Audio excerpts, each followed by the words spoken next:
Hi,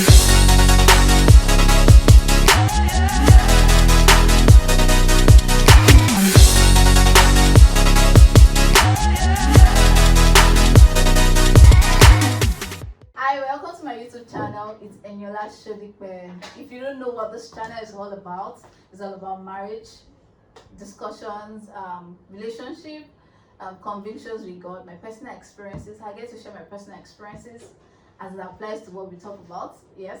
And then today on this channel, we have a father in the house, a counselor, a missionary, a pastor in the house. Yes. It's an honor to have you, sir. Thank you so much for joining. Thank you God very much. bless you. So I don't yeah, know which of them is my introduction. Is it a pastor or missionary? everything. Thank you. Thank you, viewers. Good to have you on the show today.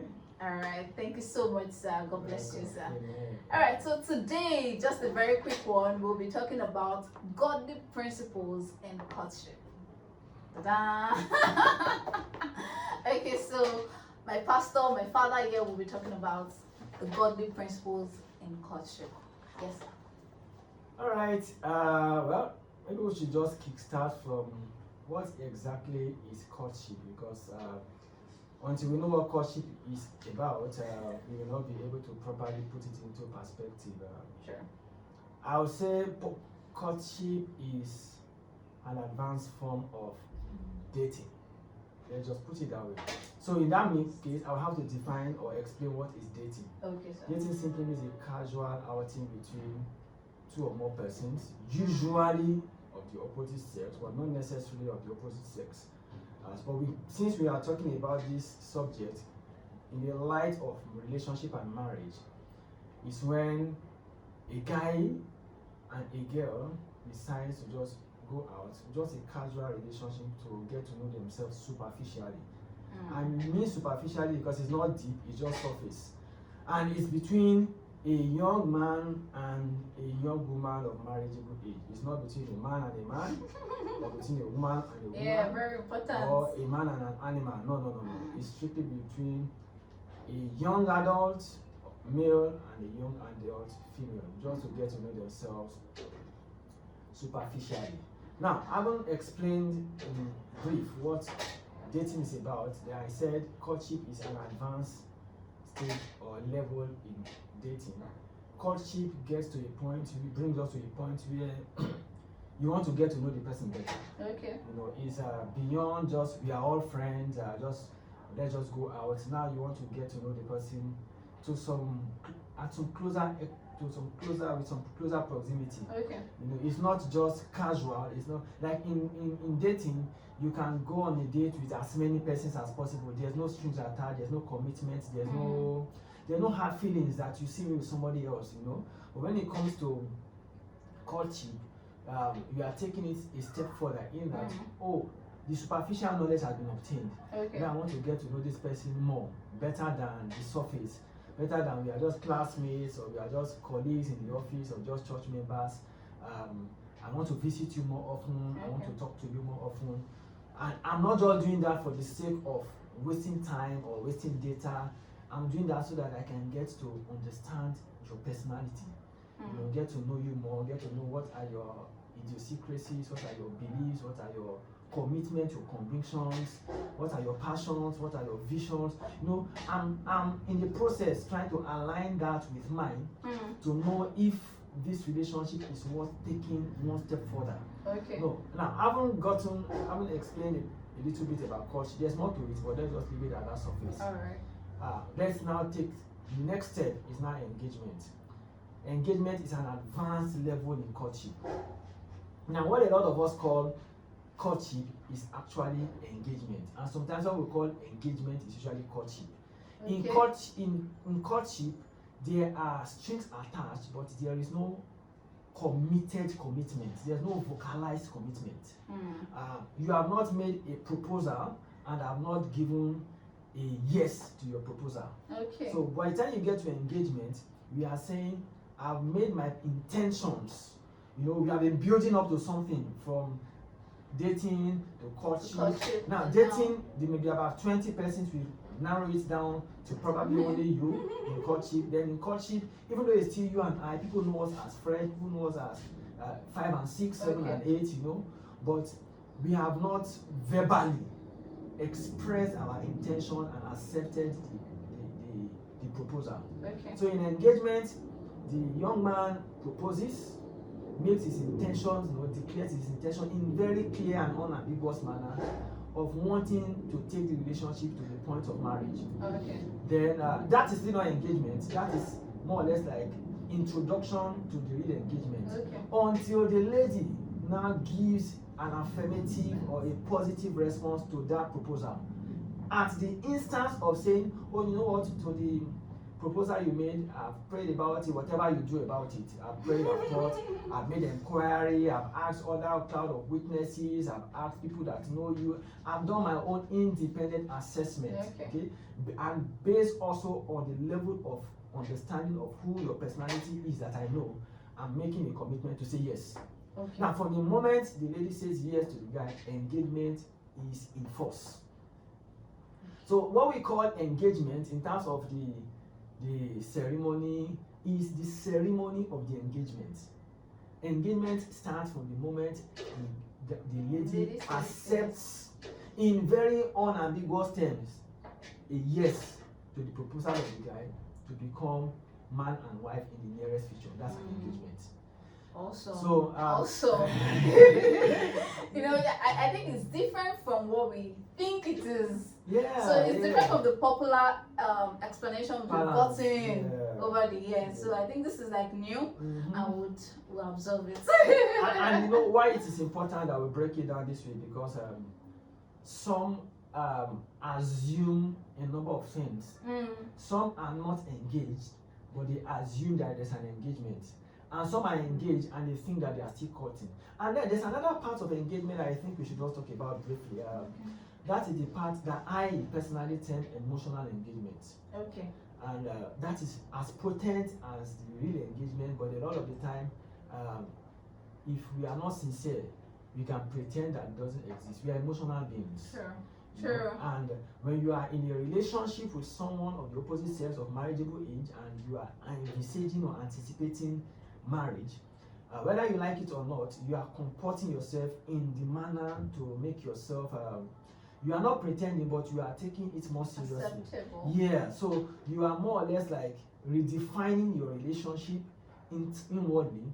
You are giving allowance to your emotion to be committed to that relationship. So before this verbal declaration of intention, I want us as, especially as Christians, we should be mindful of emotional engagement. Emotional engagement means you have given the person all the body language, all the tone of voice, everything. And you know, in communication, only 7% is verbal. Yes. 93% is body language and tone of voice. Yes. So you are giving all those communication in every other aspect. Then suddenly you just drop a bomb and say, I'm getting married to, maybe the person is Mary. You say, Mary, see my wedding card, I'm getting married to Tolu. And the lady is like, really? She can't say you have committed her per se because you have not verbalized it. Yes. But she's feeling bitter. She's feeling hot. And it can be vice versa. It can also be the lady that don't drop the bomb and say, you know, and sometimes they say it in a way that make it look as if we are plastic beings, we are robots. Say, he's been my friend, we've been friends, but we didn't say anything. But a lot have been said. People around you, your parents know that this thing is is building up, you know. Probably they even begin to make provision that this is my daughter-in-law, my son-in-law. Your friends, your church members all know you. So we should be mindful of not engaging people emotionally and just leave them in suspense. If you are not ready to be fully committed, at the point of courtship, you can just back off. Because at the point of courtship, there's no serious commitment. You just want to know the person. But the moment you begin to build up, even though you have not vocalized it, but you know that on your birthday, if this person does not call, the day is not complete. You know, if you have an issue maybe in the office, if you have not spoken to this person after speaking to the Lord, it looks as if this person is not complete. You know, both of you already have that emotional understanding that we are in this thing together. As much as possible, please, if you are not ready to get to that point of vocalizing your engagement, don't leads somebody on emotionally. Mm. So now we can now talk about Godly God- principles. godly principles. Well, like the term implies godly principles. We assume and we believe that we are speaking to people who are godly and people who will be godly. Yes. Because the godly principle applies to everybody, Everybody. whether you are a child of God or you are not a child of God. And there are different inroads into salvation. Some it can be marriage, some it can be education, some it can be at work. So, what are the principles? Why there is no hard and fast rule to these principles, but there are some that are open that will help us. One, define the objective of that relationship. No assumptions. Okay. It looks like it's a weighty step to take, but it is a very safe step to take. Define it. At every point in time, you got to know where are we in this relationship. For the brother, like typically they say the guy should lead the way, you know. But there's nothing wrong with the lady when you realize that you are getting emotionally attached to this person, different from the kind of attachment that the typical brother will share with you. True. You know, his call rings. He strikes a different chord from the call of a brother in the Lord. Per se. Of course, he must be in the Lord. We know them. You know, at that point, I think it's very important for the sake of the safety of your guarding your heart, so that you don't get embittered in future. Sure. Ask Questions. polite questions. Where are we in this relationship? However, the best or the most honorable thing is you, the brother, don't wait for her to ask. Let it out. Define it. Well, for this level of the relationship, I'm believing, I think, whatever adjective you want to use, whatever description, I want to take this relationship more seriously, and I want you to marry me. Now that you have said that, now tell yourself what are the, I've said define it. Two, what are the checkmates or the checkers that you must put in the way? Both of you are now in an emotional relationship. Don't deceive yourselves. There are certain things about yourself that you will not see. Sure. There's a local saying that person when they cry when they see road, and another one says love is blind. We know that love is not blind. What it means is that when you are in love, there are certain things that you overlook. Sure. It's not because they are not important, but because the butterfly in your tummy at that point That's still flying. it's more active. No, it should fly all through lifetime. But there are new introduction into your tummy, so you are still trying to. So have an accountability partner. One, at least one. Each of you should have somebody that is. You are not just accountable to at your own time, but somebody that you trust the integrity of that person to tell you the truth, even when it's not what you want to hear. Because what we call accountability partner a lot of the time, especially young people, is somebody who tells me what I want to hear, how I want to hear it, when I want to hear it. Those are what you call there's a language I use for them. Those are I can't remember the term, but those are just casual. They are just casual peers. They don't go deep. Yeah, Accountability partner is somebody that can look at you in the face and say, you are not seen after this, sister. There's nothing you want to tell me, bro. The way you talk about her, the way you look her, is more. You just want to visit her all alone. You go to her house in the evenings. Only the two of you want to be together. There's nothing wrong with two of you being together. But when in compromised settings, there are certain atmosphere that stimulate compromises. Yes. You want to go greet her. Oh, I'm going to so and so person's house. You don't need to tell the person to check on you. The fact that you have mentioned it to him, he knows that as your close pal, as your body, as your friend, he knows that intermittently we are flesh and blood and anything. You don't pray for that. Sure. Nobody prays for temptation. Sure. Temptation is in the air. You don't have to say. That's why Jesus Christ was teaching us how to pray. Says, teach us, lead us not into temptation, but deliver us from evil. It's in the atmosphere. You breathe it. Don't deceive yourself. Even in church, it's in church. At the place of work. And social media makes it very easy now. True. You can see what you are not looking for. So get an accountability partner. Both parties get accountability partner. Next, I would say is get your parents involved, especially your parents who are believers, who are Christians. If you are fortunate to have parents who are Christians, you have all men most blessed. But there are some whose parents are not Christians. You must have somebody in the household of faith who is not just an accountability partner to you, but who is a spiritual overseer. He's not a friend. He's not a friend. He's not a peer. He's somebody like, it's like a father or like a mother. Okay. You can call it any other name you want to give, but somebody who is spiritual, who has spiritual oversight over you. You understand? Who can pray for you at the same time can rebuke you. You know, your accountability partner will rebuke you, but with caution. True. Because you can decide to jettison that person. You know what? It's because I even told you. But a father or a mother in the Lord is somebody. Yeah, is someone that is not really looking. Is looking at your life more than looking at your face. True. He's looking at this. He's praying. He's praying you into God's purpose, and at the same time willing to be there for you. At your low ebbs, he's there. He's willing to take you in even when you have your shit all around you. At the same time, he's willing to identify with you and ensure that what is God's counsel concerning your life is not aborted because of flimsy, some kind of what I call exuberance, youthful exuberance. So we have talked about identifying where the boundaries. Accountability partner. Yes, we talk about getting what we call mentor. But you know that the most important part is this: get sincere with yourself. Get sincere with yourself. With all these machineries around you, if you are not sincere with yourself, it is to the extent that you open up. If God opens you up, let's say you are my father, my mother in the Lord, and God tells you, tell David that so, and I tell you, it's not happening. It's not me. But I come and break. You break my head to put it in. The Lord reveals to me that that trip you want to pay to Tina in Abuja, only you. I see ambush, don't go. And I will tell you, I don't have any intention of going. Of jumping. Or, okay, truly, I don't have intention of going. What if I now tell her to come? Since the vision is that I should not go, yeah? I can tell her to come. So you have to be sincere with yourself. Because where there is no honesty, where there is no sincerity, even the most anointed man of God cannot help you. The most anointed man of God cannot help you. So you must be willing not to do it for sake of ritual. I know there are churches where all these things are put in place, like there are laws and there are do's and don'ts.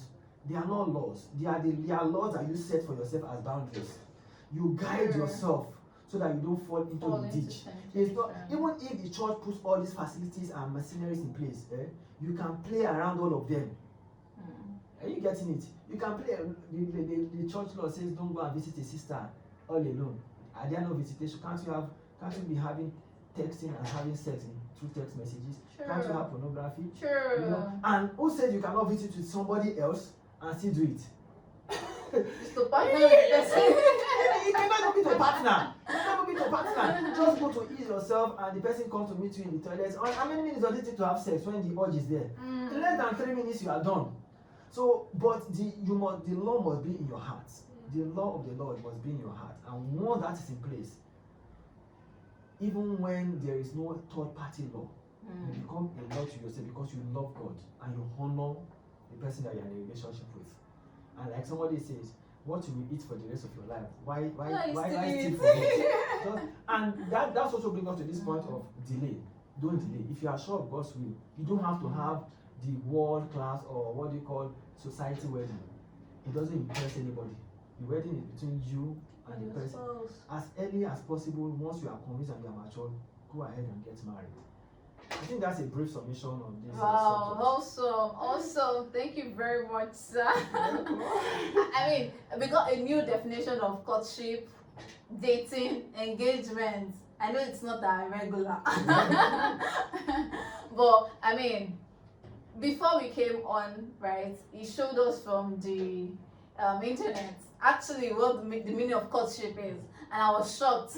You know, we've always carried what courtship is, what everybody has said about courtship. We've always carried it and said this is courtship.